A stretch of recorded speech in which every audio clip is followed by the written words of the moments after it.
Hey there, moguls. It's me, Marshall Sylver, your personal millionaire maker.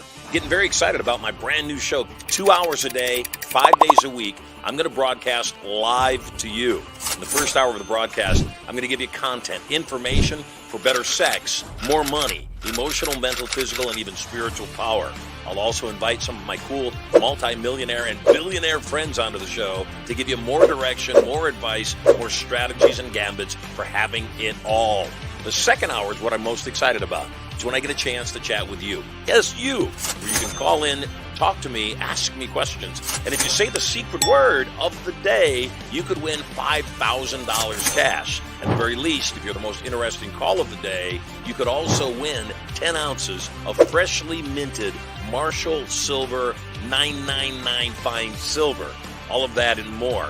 Brand new Mercedes-Benz sedan or SUV up for grabs. My personal Rolls-Royce Phantom up for grabs. All the knowledge to get everything you want and so much more. All you got to do is log in to the show to get information about its release coming up. 2 hours a day, 5 days a week, coming to you live from the bunker right here at Studio Money. I'm Marshall Sylver, your personal millionaire maker. Let me bring in our hypnotist, Marshall Sylver. It's Marshall Sylver, ladies and gentlemen, the world's fastest hypnotist.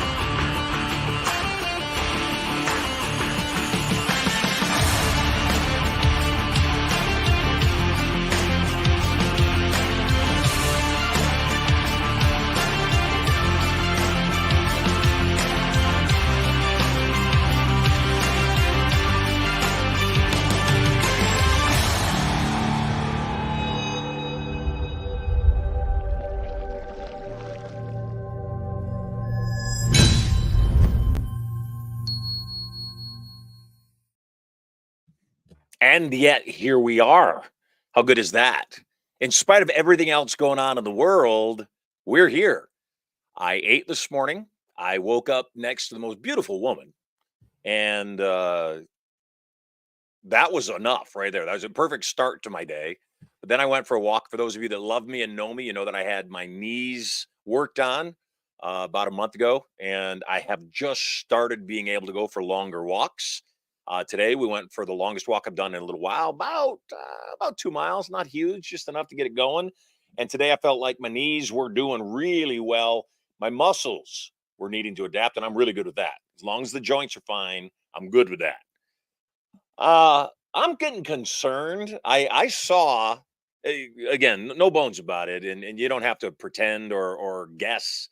I support Donald Trump for our president. And if you don't, I'm cool with that. It's really okay. I just want the best thing for our country, and I haven't seen anything better. My personal opinion, that's what a vote is. You don't have to vote the same way I vote. But here's the question I have for you. I see tons of Trump signs everywhere I go, and I'm in San Diego right now at the beach house. I see tons of Trump banners and signs and bumper stickers everywhere I go. Trump 2024, which is interesting. I mean, cool, and obviously we should. I don't see any Biden Harris or even just any Biden signs, bumper stick. I saw one little teeny tiny. I mean, it was small. It was about, I don't know, 4 inches by maybe 2 inch bumper sticker on a car the other day that said Biden 2024. Other than that, I haven't seen anything. And the reason that concerns me is back in 2020, Biden didn't campaign. Everybody knows, whether you liked him or not, whether you voted for him or not, you have to acknowledge the fact that he barely left his basement, just didn't campaign. And the reason they didn't campaign is they knew it was sewed up. They knew it was done. He would show up to do a rally and they'd have 20 circles painted on the ground, and 15 of them would be filled, 5 of them with news reporters. And they said that the reason that they didn't have more people at their rallies was they were wanting to not hold super spreader events like what Trump was doing with 50,000 people showing up at 4 different locations in 4 different states in one day. No, we don't want to do that. That's super spreader. Well, my opinion, and I'm sure most intelligent people's opinion, was it's not that you didn't want to have big rallies, you couldn't have big rallies. And even the couple of times that Biden has spoke recently, I just saw in a gymnasium about 2 weeks ago. It was in a high school gym, number one, and the gym was, I don't know, 150 people max. So I'm concerned. And here's my prediction. You're going to hear it right here on the show today. My prediction is this.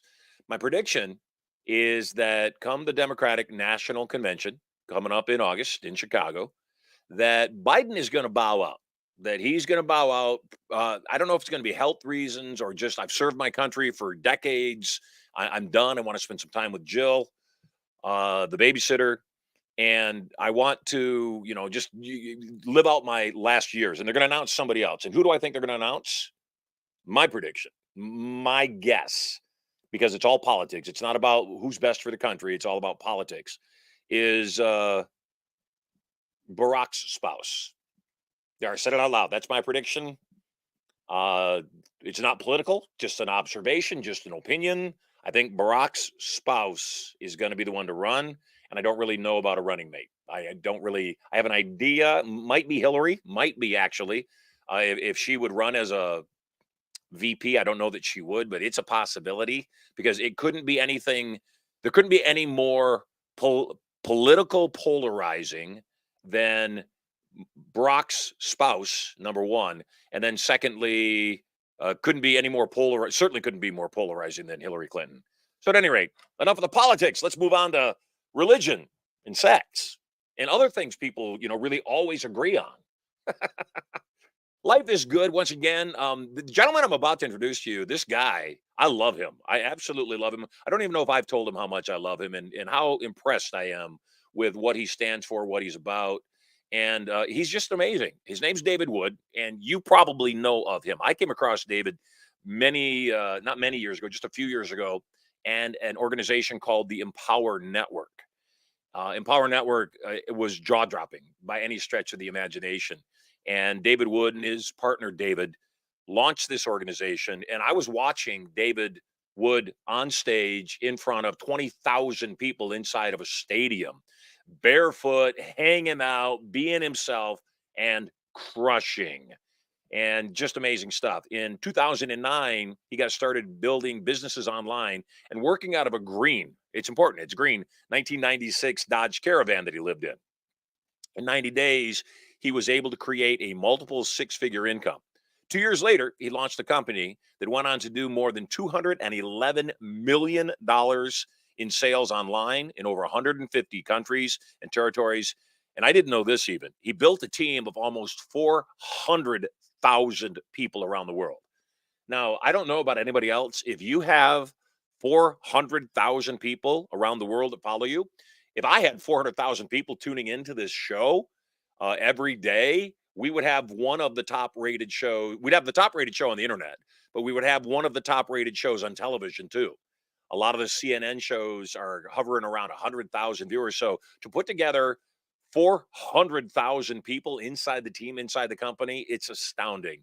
Everything about this guy is great. He is a multi-published author on some pretty heady topics that we'll maybe get into on this show. And just an overall good guy, just a nice human being. I've enjoyed his friendship. I appreciate him very much. Please give a nice, big Marshall Sylver welcome to my friend David Wood. Hey, how's it going, Marshall? I'm always awesome. How are you down? You're in Costa Rica right now, correct? Yes, I am in Costa Rica at my house. Lovely. Well, nice to see you. Thanks for taking time out. What time zone is Costa Rica in? We are currently, I believe, in Mountain Time. We float between Mountain and Central because there's no daylight savings time here. Very smart. I kind of wonder why there is daylight savings time anywhere. So I think somebody did a prank once, probably. I think so too. I think it was started off as a prank and they just forgot why they did it. But here we are. At any rate, thank you for being here. I remember back in the Empower days watching you up on stage and just being so massively impressed at how fast you grew that organization. And again, I have my own psychological beliefs of why Empower was built so fast. And I think that one of the biggest reasons, and again, you gave me permission to have frank conversations, real conversations, ask any questions. And that's always been our relationship anyway. Yep. One of the things that I believe it was just that you are so approachable. You are so non-threatening. You're just a good guy. And I think that was one of the biggest reasons so many people followed you. And you just did a promotion the other day, and I know that it's for something you're launching not in the immediate future, in the kind of, a little bit away from now. but you had tens of thousands of people register and join you, and you haven't even been doing anything for a few years. You've been raising your kid, you've been writing and doing a lot of other projects that weren't building an organization or holding live events. What do you think is the reason you are, without a doubt, one of the top affiliate marketers the world's ever seen? I think there's a handful of reasons for that. I think that part of it is authenticity, approachability. I think if you look across the affiliate space in general, most people are putting on some kind of a facade, and we're all guilty of that at times. I mean, none of us are totally authentic at every single time, every single moment of our life, but Thank you, William Shakespeare. Yeah, it's just, but at the other side of it, there's a whole lot of people that they're just fake all the time. You know what I mean? All their photos posers. are edited. Yeah, they're posers. They're pretending to be something. They're not that thing. And then they don't really care also about people a lot of times. Like, they care about what result they're getting, but they don't really care what effect that creates on other people. So, like, there's a lot of people that, if they make $250,000. You with me? I think David is frozen. You with me? Bummer. He's in Costa Rica, so I'm not sure. We might have lost internet signal. I have a friend of mine. He is down in Tijuana, and his phone service is Taco Bell.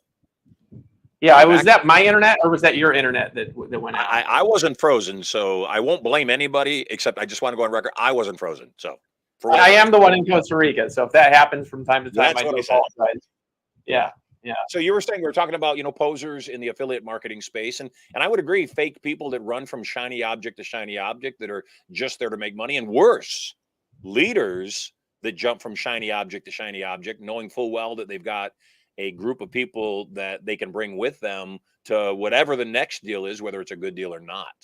And again, that's one of the things I admire about you, is you and I have talked about doing stuff for a while, and we haven't found a great fit. And it's because I know you're very particular about what you share with other people.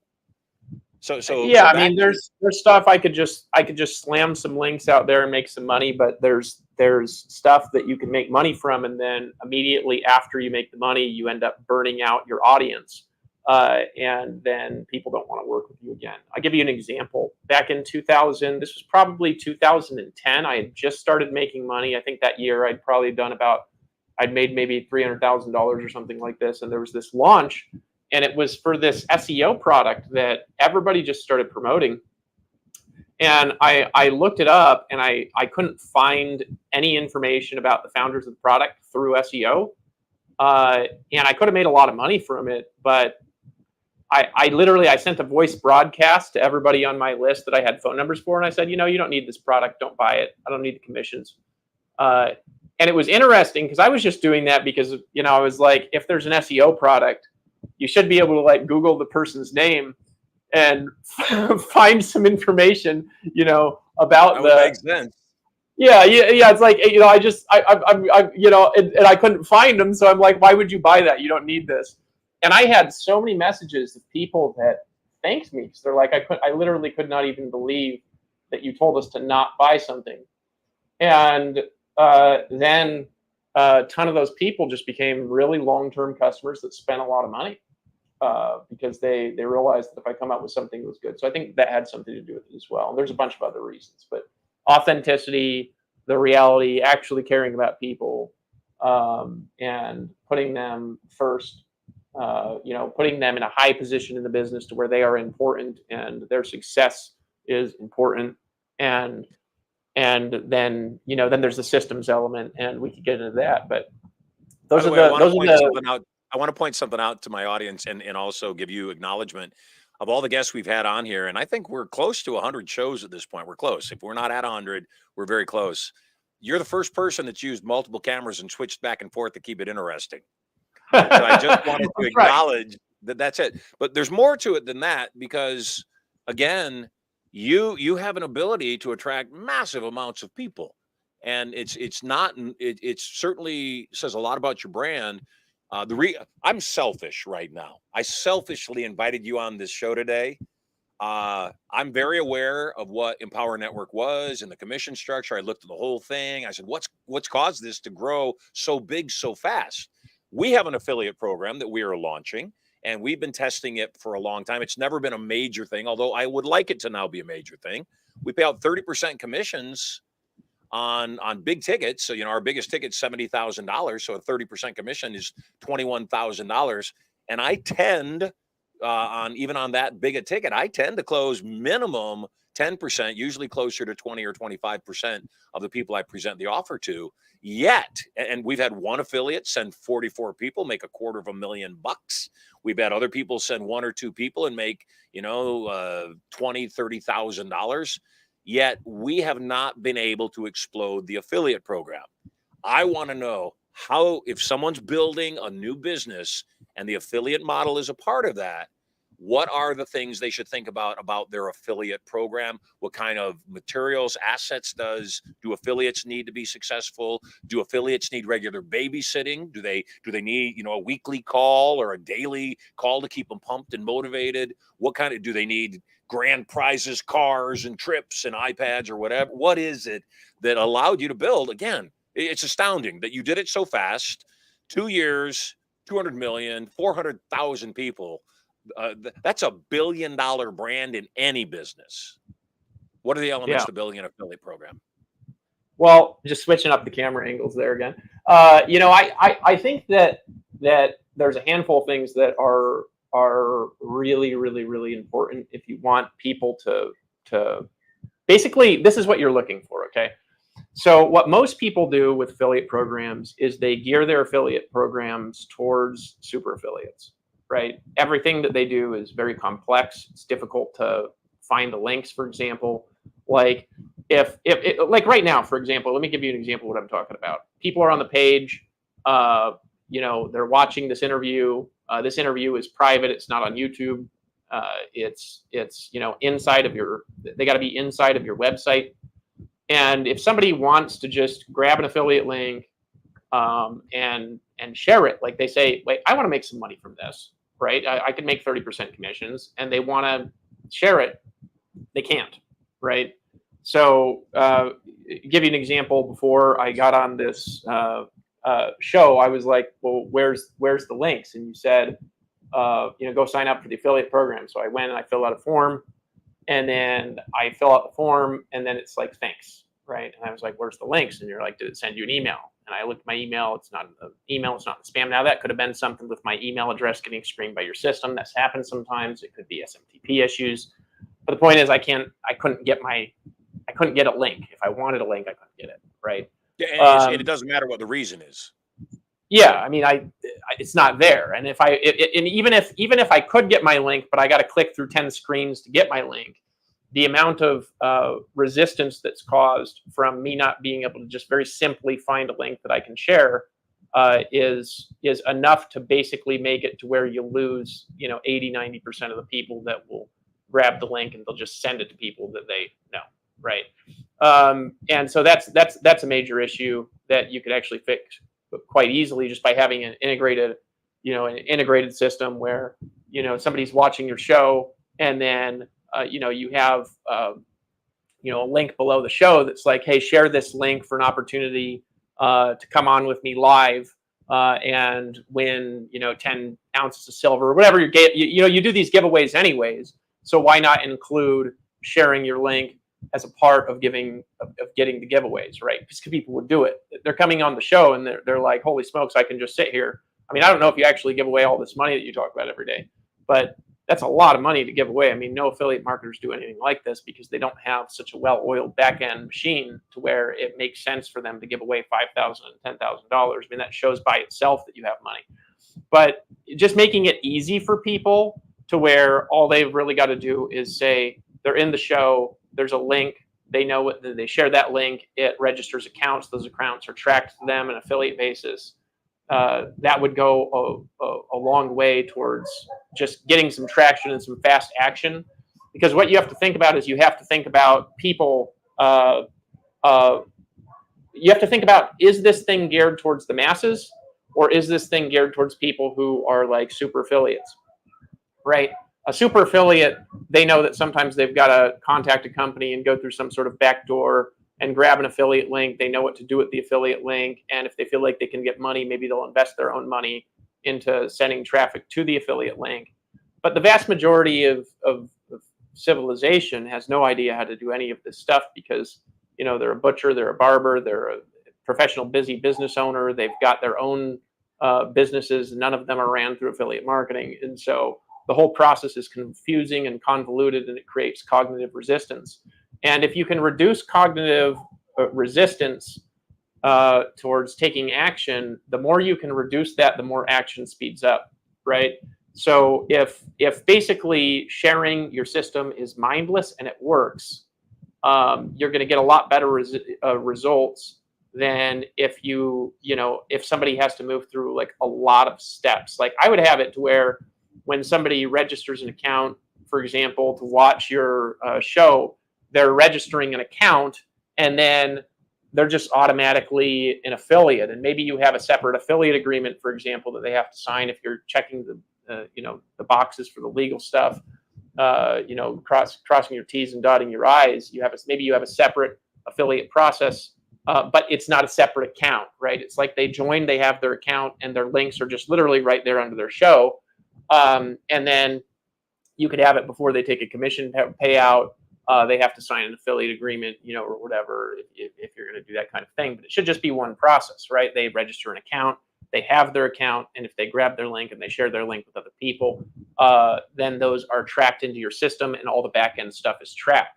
So if people are confident that, they're like, hey, I can just send traffic to this person, and if this person purchases at any time in the future, I'm going to earn a commission from that. The likelihood of them sharing that is going to go exponentially up, especially if you have these daily giveaways and everything. So I would integrate that into your process. I would make it a lot more simple. And this is like, if you go back to Empower Network and you look at the original Empower Network, you bought it, you joined. It was a very low ticket front end join. It was like $25. So it was very accessible to buy the front end product. And then right when you got into the back office, it had a welcome message, right? It was very simple, clean layout. There was a video at the top. There was a spot with text. It had a welcome message, and it says, here's your link. And they could just copy that link and they could send it to other people. And if they made a sale, it would the commissions would show up like in their back office, like right away they could see that they made those commissions. So having that process move fast is part of it, but not all of it. I actually think a lot of your stuff would be solved just by having a process that was very easy to understand and move fast and was integrated into the rest of the stuff that you do, because you're such a showman. This is the thing that nobody has, is like, you get on your show and it's got camera angles from Las Vegas and you're standing on people and there's piles of money flying and, you're giving away $10,000. Nobody on the internet does anything like this, so just having it to where you have something that's easy to do, I think would go a long way. Multi-level or not for affiliates? I don't think that you should do that necessarily. And if you do it, you want to talk. I would agree with that. And what's your reasoning between, and just to be clear, I don't think of a two-tiered affiliate payout as multi-level. I think of multi-level as anything beyond two tiers. And so what's your thoughts on not just me in specifics, but in general, a multi-level that pays out 13, levels deep or to infinity, or a straight affiliate program that just pays out one tier? Well, I like both. So I like multi-level because I have a background in that. And multi-level has tons of value in the sense that it can create leverage for a person that does not own the business, right? So if you have this business, right? So if people earn a one-level commission or even a two-level commission, there's very little leverage for anybody but you, except for that their leverage could come from the big commissions that they get. So multi-level allows you to, for example, earn money from a very large group of people as an affiliate who does not own the company, and that is kind of the value in it. So I have nothing wrong with multi-level, and I have nothing wrong with affiliate marketing. I think a lot of times when people are bashing one or the other in environments, it's usually to promote something else. So you have somebody that is doing affiliate marketing and they think other people should do it, and so they bash network marketing and say that it's dead to promote affiliate marketing. Or you have somebody that's in network marketing and they're like, oh, I would never promote affiliate marketing because I have no team leverage. And it just really is bullshit, because both of them can make money and both have different kinds of value. The reason specifically I would stay away from multi-level with a model like yours is because it's so easy to get into hairy waters with super high ticket stuff. And your stuff is not the most high ticket in the world. I mean, buying a house is more high ticket. $70,000 purchase is not the most high ticket thing ever, and tons of people, spend more money than that on a car.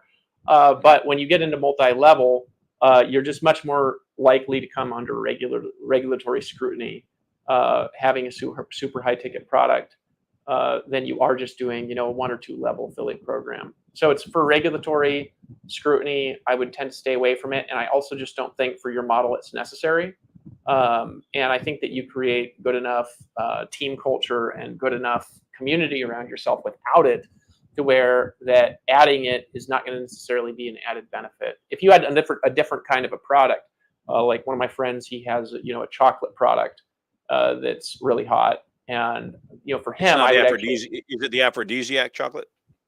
no, it's like this ceremonial cacao, that he's doing, and it really is doing well. And for that, I actually think that would work really well with multi-level, right? So it's not actually like whether I like multi-level personally. I do multi-level, I enjoy it. But it's more along the lines that you have a $70,000 product, and then you don't want to have the FTC breathing down your neck for doing what you've been doing for years, and they'll tend to not bother you because what you're doing is compliant, and you are following the rules. And I know that you're a very black and white type person with following laws, so you are following the laws, and there's no sense in muddying the waters, right? There's just no sense in it. Yeah, when we put the attorneys on the questions that I'm asking you, the first thing that comes up anytime there is compliance is, do you have more? They call them participants. We call them marketers. Do you have more participants than you have customers? And people will say, well, everybody's a customer. Everybody bought this $49 product, and the powers that be, the FTC and so forth, they don't care if they bought a $49 product. They want to know, are the majority of your sales made commissionable? Are the majority of your sales made because somebody was wanting to make a commission, or were the majority of your sales made because people wanted to actually buy whatever your product was? And that really is their definition, the FTC's at least, of what makes up a pyramid, is that the motivation for people buying is to make money from the process of selling this, rather than make money from what this thing actually does for me or teaches me or allows me to do. What? Yeah. Go ahead. No, I was going to say, and my view on that is different, because I actually think that is just pure nonsense, and the FTC should have no such power. But I agree, and they do, though. They do have the power, though, and so yeah, their thing is like, or do people want to buy this product anyways outside of the business opportunity? This is a question. Another question would be, are people buying the product to qualify to get commissions selling the product? So one way you could overcome that hurdle, for example, in what you're doing, if you did want to do a multi-level, is you could say, okay, there's no qualifications. You just join. It's free to join. And if you want to buy the product, buy the product. And so that way you're not running into pay-to-play issues, which create what the FTC would look at that like as artificial demand, essentially, that there's not a demand for the product, that you're essentially forcing people to buy the product for a theoretical commission, and the likelihood of them actually making a commission is quite low. Right. And that would be like their argument for that. And it's a decent argument. It's like, not like there's anything to it. I just have a philosophical thing with them. Yeah. And so, you could get around that by saying, okay, it's just free to join. There's no qualifications. You don't have to buy to sell. Just send people to it. And if somebody in this organization is making sales, you're going to get some sort of override off of that. And that could have its own attractiveness too. And then there's obviously the issue of customers versus affiliates and things like this, which again is FTC retardation, but it exists, and we have to follow the laws, right? So, yeah. So anyway, what were you going to ask? Did you guys have any compliance challenges over at Empower? Yes and no. We didn't have any investigations, right? And so we were always very income disclosure oriented. Paranoid, income disclosure oriented. For example, every single income claim we ever made had a disclosure that was very easy to find. We had a navigatable disclosure. I mean, you could go click on the disclosure and check for different time periods and things like that. And so we disclosed a lot. We gave away like giant checks that were like how much money we had paid a person. So it wasn't a real check, but it was like we had already paid somebody $800,000. So we gave them a check that said had the person's name, and it said $800,000, and we took photos. But literally on the check, just as big as the income, was a link to the income disclosure, right? So we made a lot of claims, but we had tons of disclosure. We did have real customers. We had great products, and we were different. And I think the Empower Network, I don't know that, I think the FTC probably looked at it, and we disclosed so much. And we were really helping people as well. Like, we really paid out the vast majority of our revenue in commission plan. And there was a lot that was like part of the community. The community was really for the people as well. So we never had, thankfully, any of that kind of stuff. But the FTC is getting more stringent every single year, and they're coming down on more and more different kinds of people. So it might have been the timing as well. Yeah.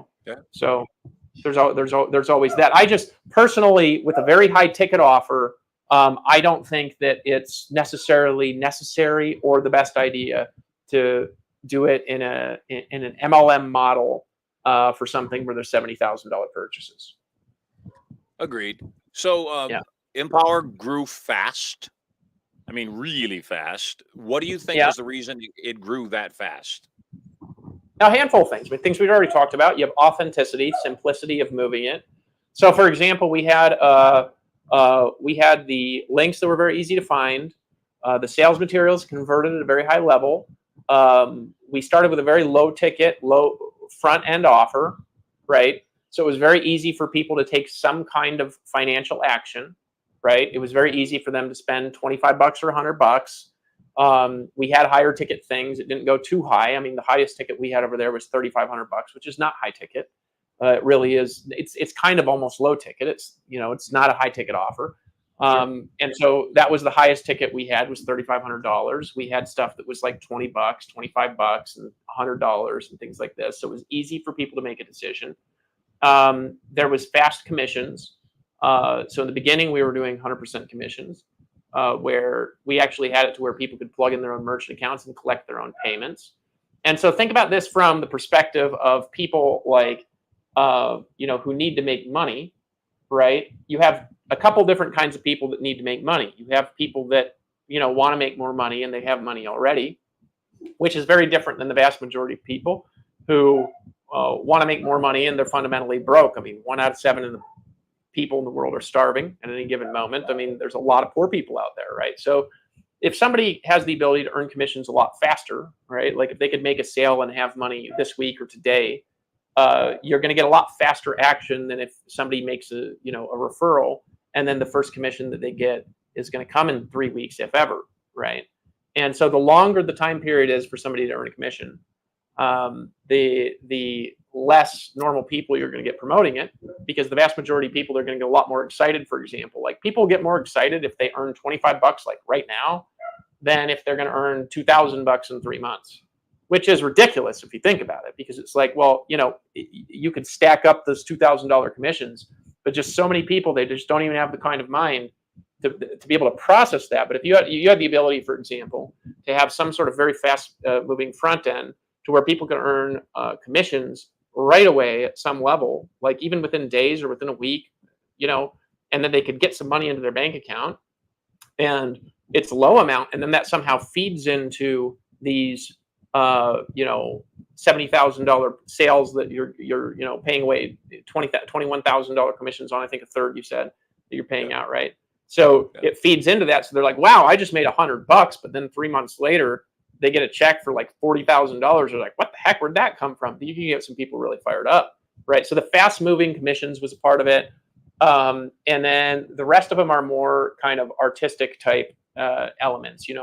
Like building a culture that created mass buy-in, and there's an art and a science to that as well. I mean, to creating culture, and really, if you want to study cultures, I mean, you have to go look at the religions. They're the best at that, creating. By the way, which is a nice tie-in to the book you wrote. I did, but I'm not really selling that book at the moment, but I gave it to Well, you, it's a big work. You should tell people what it is, because it's a really well researched book about religion. What's the title of the book? Oh, the Kingdom of Elohim. Yeah, it's the Kingdom of Elohim. I mean, it Why is is it out there on the international? internet. I put the price high enough though to where nobody will buy it because I'm still thinking about it. I'm thinking about whether I want to do anything. I think it's like on Amazon for like $250 or something like that. What's the But meaning of the title? the Kingdom of Elohim. The meaning is, um, I think that religion is supposed to be a kingdom, not a church, right? That's what I think about it. I think that that when Jesus was around, he was talking all the time about building a kingdom, and that's not really what church is. Church is like a kind of a pretty please, follow the rules kind of environment. And I think that just in general, the world system, you're just talking about like politics and Joe Biden and I mean, the worst disaster in the world would be to have, Obama's wife, and Hillary No, Clinton running. I didn't say that. You didn't say that, but I'll say it. I mean, if you want to talk No, about a let me disaster, be clear. I said Obama's spouse. That's what I oh, said. you said Obama's spouse. Right? I mean, you might as well I don't just know if he drop has an a wife. atomic bomb. Like if you want to destroy America, what would do it more? An electromagnetic pulse that knocked out all the electricity in America, or that? I don't know.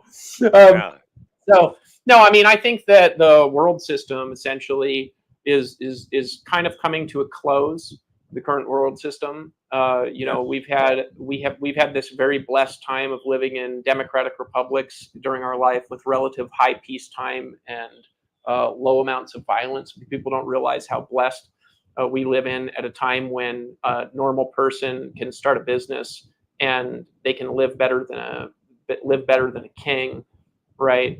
Used to be able to live in majority of the world, majority of the kings, not all of them, obviously, if you look at the richest ones. But I mean, if you look at like Elon Musk versus any of the kings in history, I mean, nobody's ever been able to have a business that you could earn income all over the world. I mean, think about the power of that for a second, about being able to, you can start a business from your house, from the internet, and make money from every single country in the world, right? When have we ever had, the ability to do anything like that? So the book is essentially about building a new world system that fixes a lot of the problems that society has created from the dark side of democratic republics, essentially, which has been a phenomenon only in the last couple hundred years, where all of these systems are about to blow up, right? And I paint out in the book why they're about to blow up.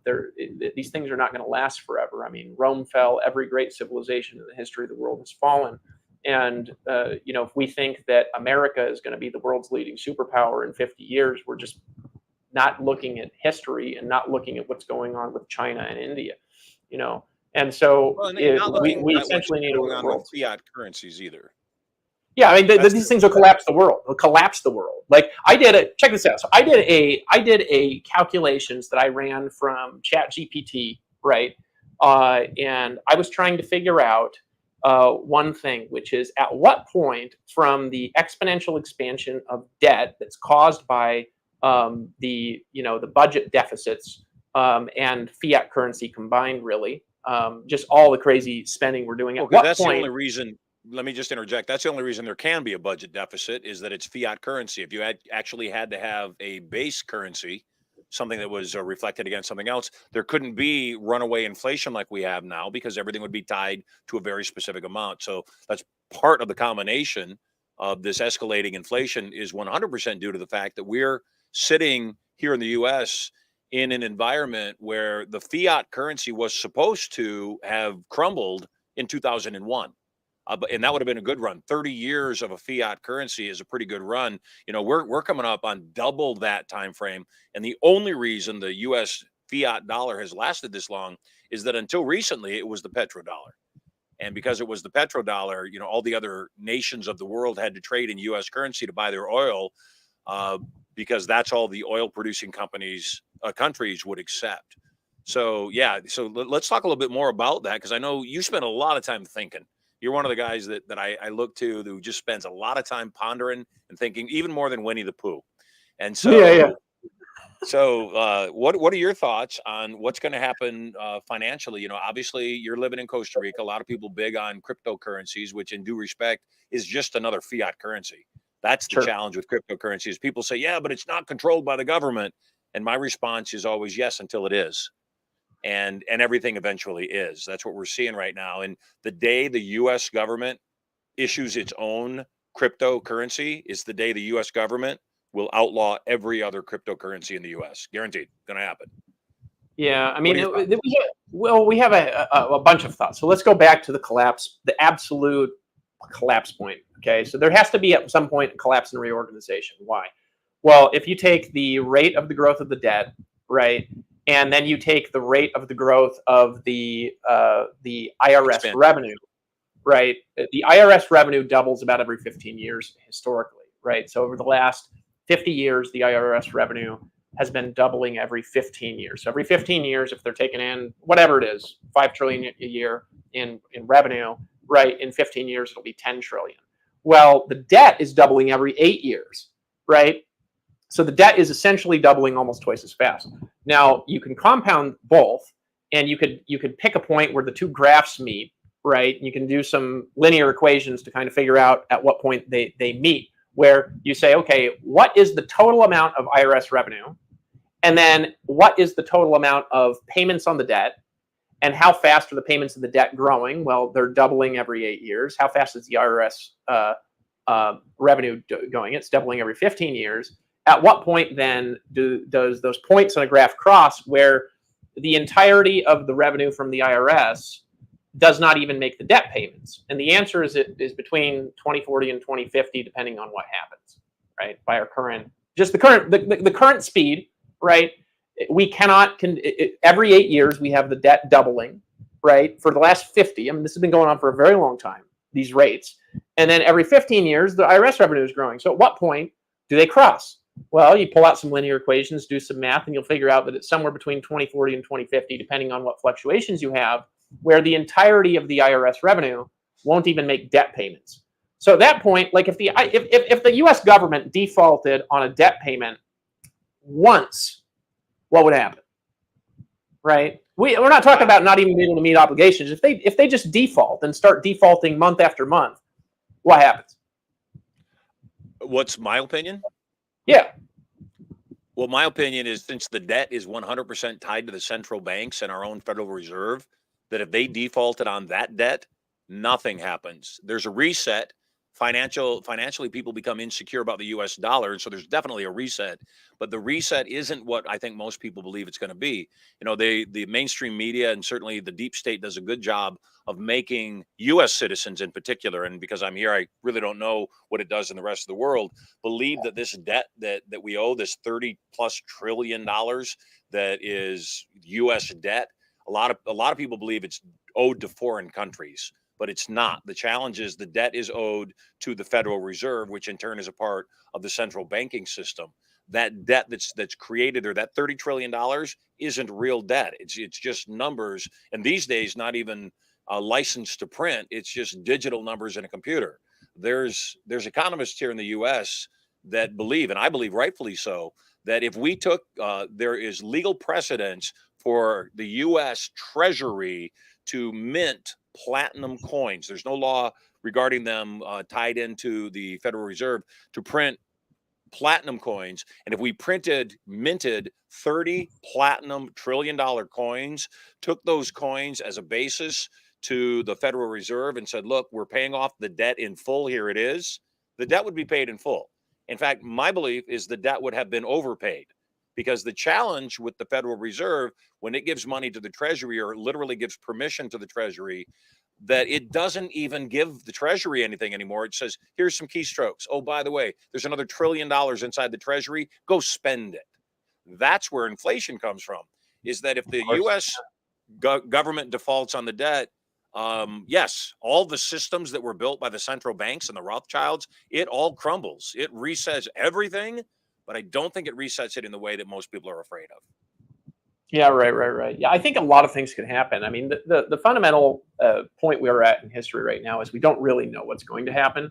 We can make projections about different kinds of things. I think that my basic thought about the U.S. and the debt system, and what you're saying is really interesting as well, is it's going to collapse and reset in some way. So if basically we take the reset and we say, okay, let's reset it in a way that's beneficial for everyone, and we took the time to figure out how to reset it in a way that when it resets, it's beneficial, then that would be better than what's going to happen right now, which is essentially it's going to get reset the way things are going right now by the world's biggest scam artists that have ever lived, right?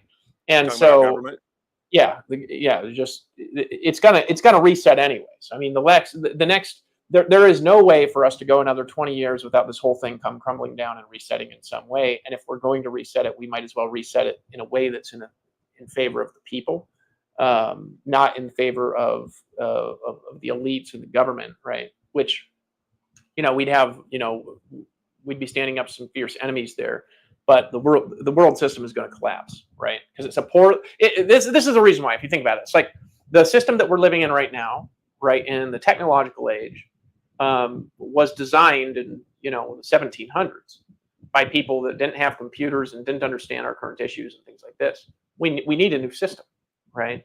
That's not really a debatable issue. We do need a new system for running things, but how to do that in a way that's actually beneficial to the people is another issue altogether. And I don't actually know, Marshall, if I can figure that out.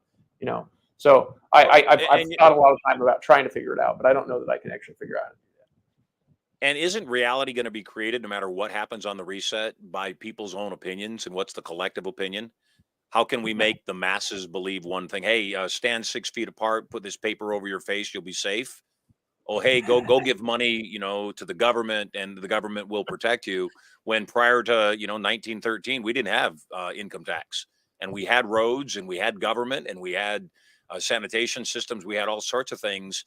But then Jekyll Island creates the Internal Revenue Service, and now we're paying taxes in for things that we used to have. What's ironic is the greatest wealth built in the United States was built without income tax. But the other taxes fulfilled all of that. And so, ironically, it was the wealthiest people, indeed, that were paying the biggest portion of tax to the U.S. government, because the tax was all paid not as income tax, it was paid as transactional tax. And, there's people screaming, you got to tax the billionaires at a higher level, because they make so damn much money. Well, they made so damn much money because they got off their ass and you didn't. That's first and foremost. Secondly, the reason they keep making so much money is, yes, they're so far ahead, they can line their ducks up in a row that most people cannot. But if we went back to a straight, solid transactional tax, every time you sold something, there was sales tax on that thing. Then what happens is people doing a lot of transactions end up paying more money out. People that do less transactions, poor people, end up paying less, and everybody wins. But I think part of the challenge that we're in right now, and I certainly think this ties into why people become a part of a community, is people, for the most part, 95% of the population, in my opinion, doesn't want to be responsible for their life. They prefer to be non-responsible, unresponsible, irresponsible even for their life, and let somebody else take the blame, even if being responsible could produce a better victory or more rewards. I think their challenge is that fear of being responsible and getting nothing makes them say, I'll take the secure salary, don't put me on commission only, or, let the government provide for me. I can't take care of myself. And I don't know about anybody else. I'm 62. And so in a couple of years, I'm supposed to start receiving Social Security.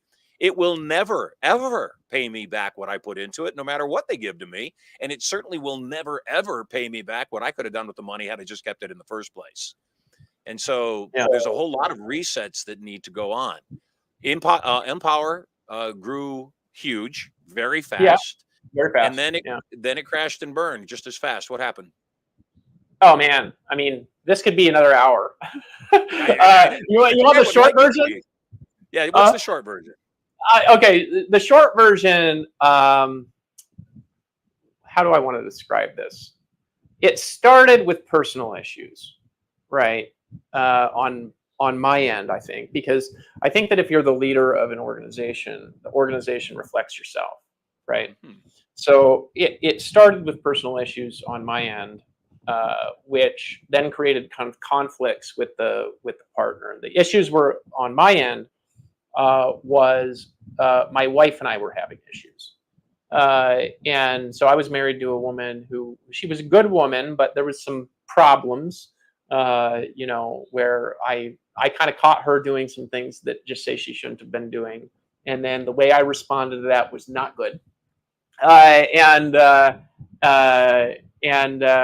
went and I met another woman after that. Then I ended up, getting this girl pregnant who, God bless her heart, did not treat me well at all in a lot of ways. In certain ways, she was an angel, but very, very borderline personality. And I started having all sorts of internal conflicts and internal issues. Was kind of the root. But if you say what happened to Empower Network, I would say that was what caused it. But what that happened is that the internal conflicts I had kind of took my attention away from the business, and then all sorts of bullshit started to happen. And bullshit meaning I had conflicts with my partner, who really kind of then took a vengeance on the business and hurt the business. We had a lot of theft. There was somebody that stole. I didn't know, go to business school, so I didn't, understand financial controls. There was a person in the that stole $1.4 million by sending an email to a company that was doing some financial transactions for us, pretending they were me. Now, literally, this person. So check this out, Marshall. This person sends an email, and they say, this is Dave Wood. Please send $100,000 to this bank account. And they just wired it. And the person was like, no way. So they sent another email, and they eventually got it up to $1.4 million. And then I caught it, which I wasn't, of course, the accountant. I was like, what the hell is this? And the money was already gone. Why am I paying accountants?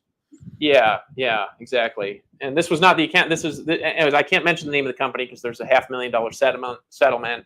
And part of it was I don't mention that this company ever did this.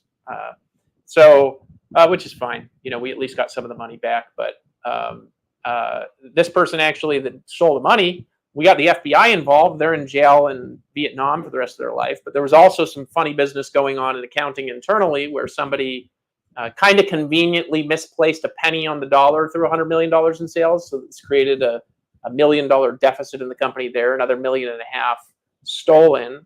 At the same time, we launched a technology product that killed a lot of our organic traffic. And this would go into the whole not paying attention to detail thing because I trusted people and just assumed that they kind of had it. When they said, hey, Dave, we got it, I listened to them. And actually, if there's one thing I learned that's a useful thing, it's when somebody says, hey, Dave, I got it. Pay attention to what they're doing, right? Like, or the whole, like, you ever had somebody say, hey, Marshall, don't you trust me? And then rip you off when you're not looking. I mean, this kind of thing happens a lot with. And the moment somebody says, "Don't you trust me?" I say, "Well, I did, but no, now no." Because a person you can trust. If you think my business question was distrust and not just being an intelligent business person, then yeah, I don't trust you now. I'm sorry. Anybody intelligent would ask you this question. Yeah. Well, exactly. And this is a major issue. Honest people don't take offense. No, and they want you to look at him. Like I had an employee, the best employee I ever had was Jonathan Cronstead. He was the president of Kajabi. He helped get them a valuation of $2 billion. He was amazing. He was the CEO of my company, and he was just incredible. And he always used to say, like, here's what's going on, Dave. Please check on everything, right? It was a totally different attitude. And so anytime I had somebody that came up and they were like, dude, just trust me, right? Without fail, there was something fishy going on, right? I had a woman that worked for me as a general manager. And one year for my birthday, the team put together a video for my birthday. And the video was my personal assistant when I was gone, traveling, was in my cigar room, drinking my $8,000 a bottle cognac, smoking my $125 cigars. And when I'm watching the video, I'm looking and I'm going, it looks like he's actually smoking my cigars. It looks like he's actually drinking my cognac. And then they showed my house manager was on the couch eating pizza, while she was supposed to be working. and my receptionist was out hanging by the pool getting some sun, and then the phone rings, and the receptionist says, "Sylver Enterprises may I help you." "Oh, hi, Marshall. Oh, you're on your way? Okay." Then she hangs up the phone and hits this big red button, and everybody goes on alert. The guy smoking the cigar puts it out, runs to his desk. The house manager jumps up, starts running the vacuum. The woman that was running my company was also the bookkeeper running the company.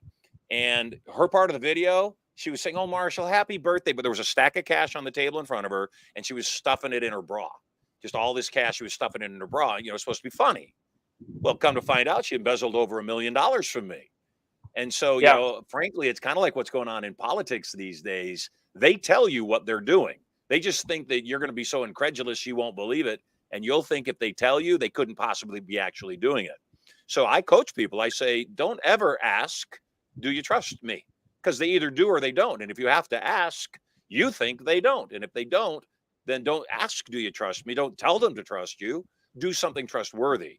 And then the other thing I tell people is never say the phrase, "To be honest," or "Can I be honest?" or "To tell you the truth," because what that implies is everything else you said must have been a lie, because you got to label the truth as the truth. So don't use those phrases, and people won't have to wonder, gosh, were they telling me the truth before? If they're telling me the truth now.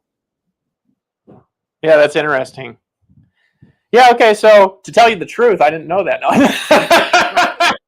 I just had to say that, right? That was a good one. That's a good one. I didn't know that. Yeah, so that's good though. I know that with the Well, I saw you taking notes, so I figured you didn't. yeah, I was like, wow, because I think I grew up in a family that kind of said that, right? But I know the from my experience tells me that if somebody says, "Don't you trust me," rather than just performing, that they're saying that because they're trying to get you to not look at what they're doing, right? And so I learned that the hard way, right? By getting millions of dollars stolen. So first of all, then there was this big deficit, and at the same time, my partner, really used a lot of manipulation and pressure.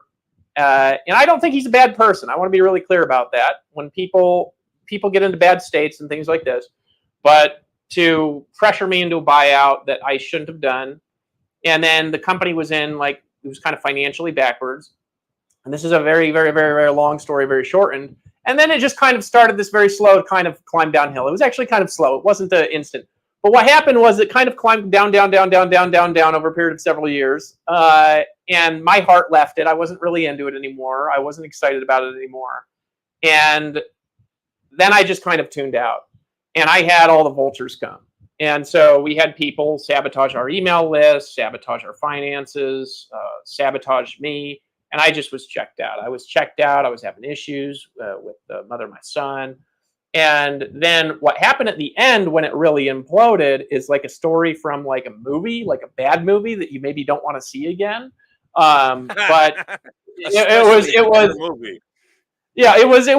I mean, they could make a movie about this, because this story is actually quite interesting. Where I was all broken up inside and trying to look for some sort of way of healing myself, and I was really hurt and messed up, because I'm a very emotional creature. Everybody says don't take things personally, and I have a hard time with that, right? Like I do take everything personally, and I've worked on that a lot over the years, and just kind of realized that people are how they are, and it's way toned down. But it's a natural characteristic of myself, like where if somebody, for example, was in my business and they left, I felt like they were rejecting me or whatever, right? So I had all this just like pain from, getting my partner leaving and my wife getting marriage messed up and all this stuff, and I just didn't. I was like, I felt dead, and at the same time, there was this feeling I had, like this haunting feeling where I felt like I was going to die. And I can't really explain it. It was like this haunting feeling all the time where I'm like, why do I feel like I'm going to die all the time? And I don't think I've ever told you this story, but basically, the company wasn't turning around. I had people sabotaging it on the inside, like breaking the links on purpose, breaking the purchase abilities. I had somebody canceling 200 subscriptions per day manually in the merchant accounts. I mean, just chaos.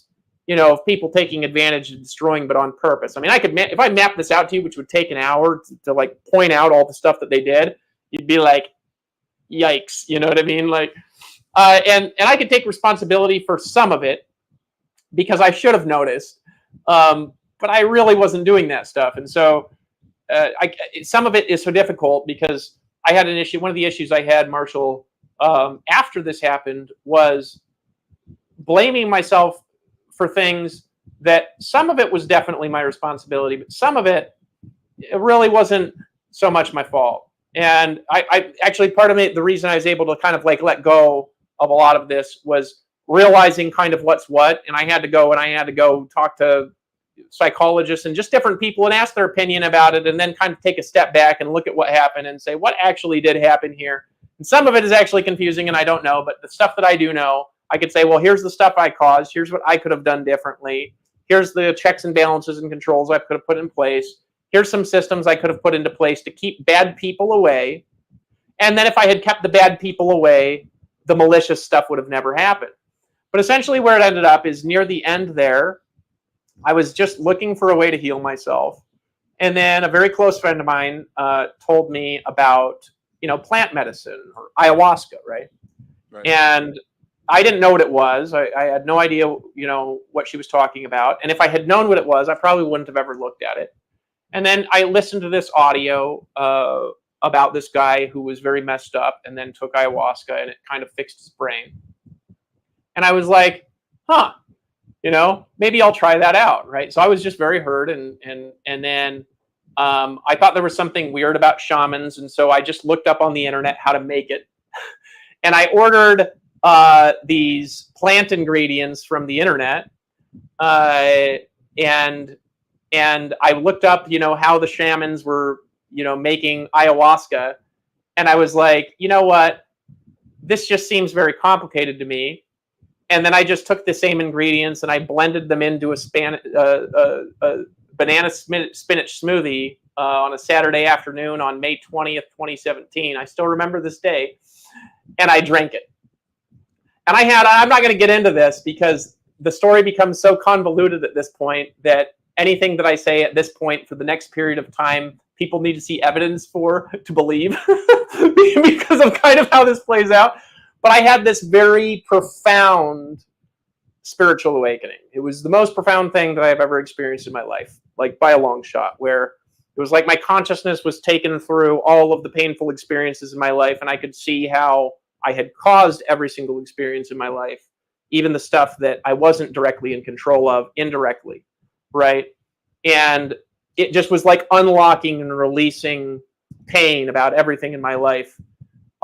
In a way that I probably could not have done in 40 years of talk therapy, which is sometimes not very useful anyways.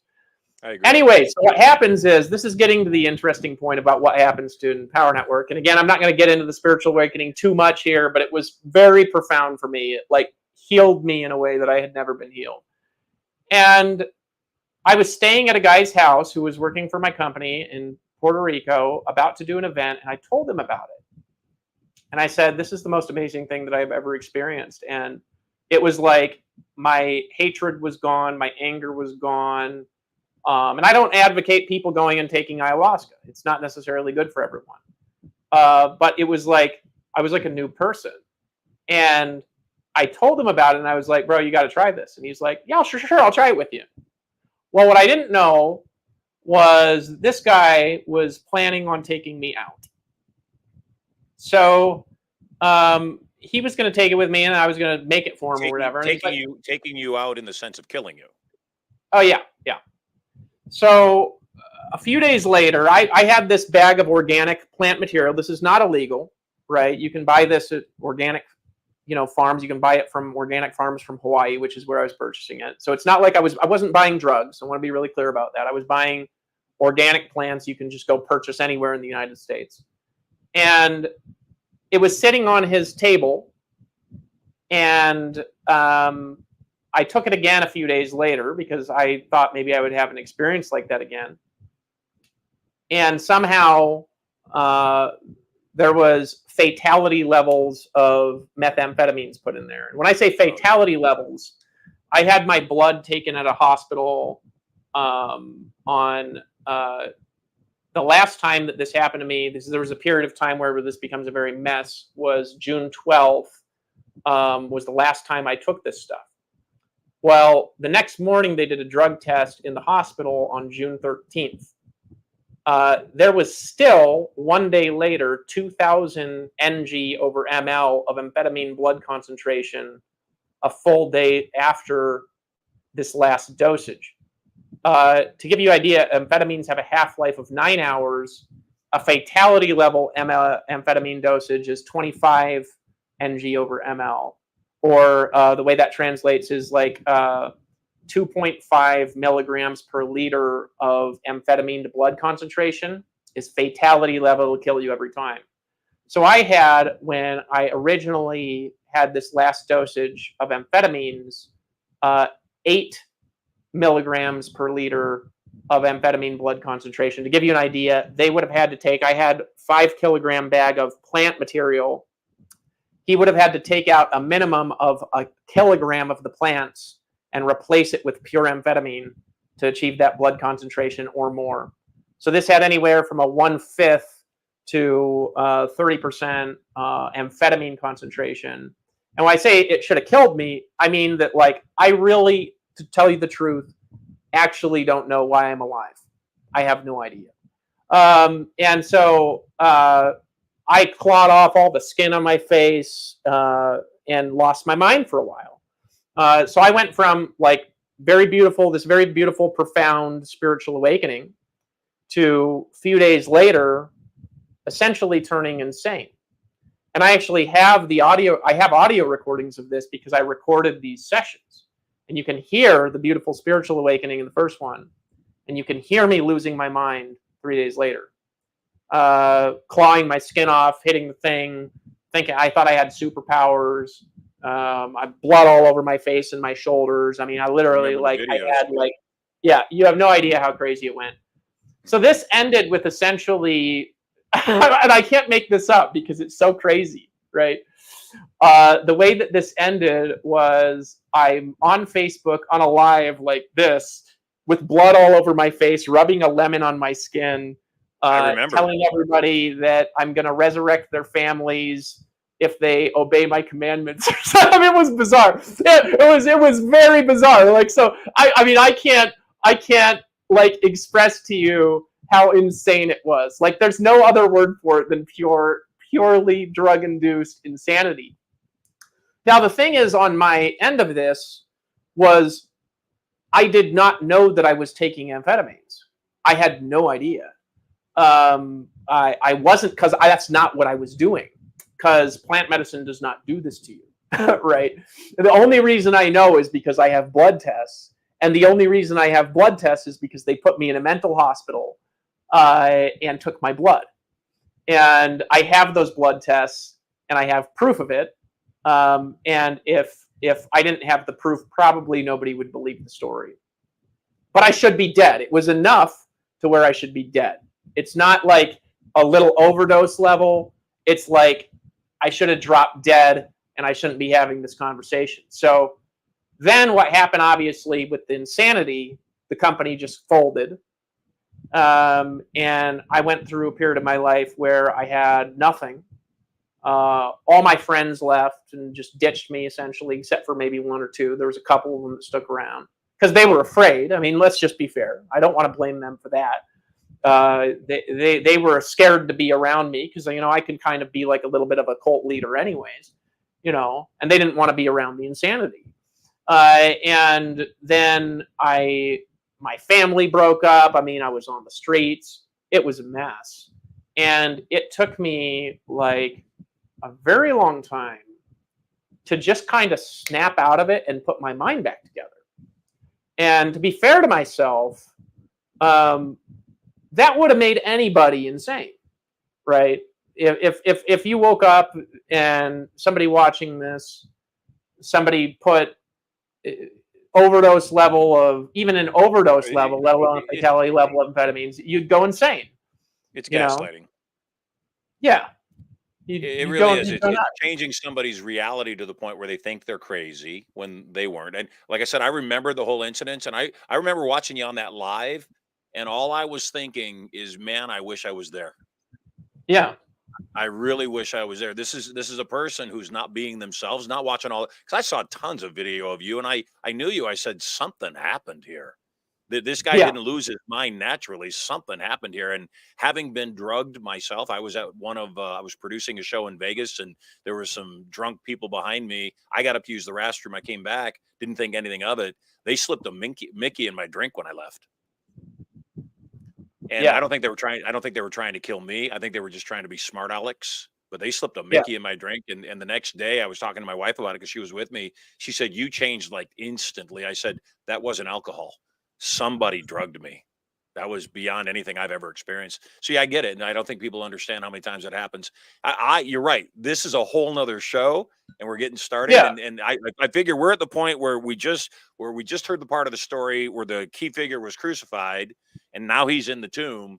And I realized that we can't, with the time we have allowed, get to the point where he rises back up and is massively victorious and leads so many people to a better life. But we will get to that. We will the next time we get together. So in the meantime, is there any place where people can get a hold of you, find out more about what you're doing, buy your $250 book?